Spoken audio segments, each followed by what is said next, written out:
معاكم دكتور نادر المصري، استشاري العلاج بالاكسجين النشط وعضو الاتحاد الدولي للعلاج بالاكسجين النشط وعضو الجمعيه الالمانيه للعلاج بالاكسجين النشط من عيادات هيلث كير. حابب النهارده اتكلم معاكم على مرض مهم جدا من امراض المناعه وهو الام اس او التصلب المتعدد.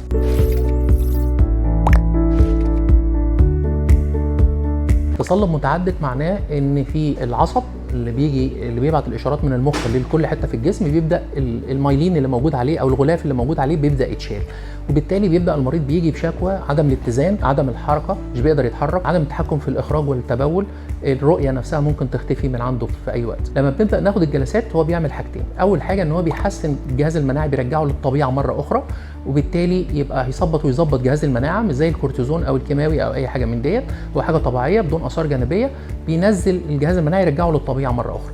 عيان الام اس بيجي بعد كده طبعا بيتحسن عنده الاتزان كويس جدا، الحركه بتكون احسن جدا، يقدر يتحكم في التبول والاخراج عنده. في بعض المرضى كانت بتقول ان هي ما بتقدرش تنام الا على ظهرها فقط، لا بتبدا تتقلب وتتحرك عادي خالص، الحركه بتاعتها في ركوب العربيه، في نزول السلم، كل ده بيبدا يتحسن.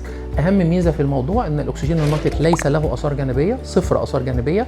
الاكسجين النشط امن جدا جدا، الاكسجين النشط سعره رخيص مش غالي، في متناول الجميع. بنحاول ان احنا نقدم احسن خدمه باحسن كواليتي لكل اهلنا في كل حته، وان شاء الله نكون معاكم في كل المراكز. كان معاكم دكتور نادر المصري، استشاري العلاج بالاكسجين النشط من عيادات هيلث كير.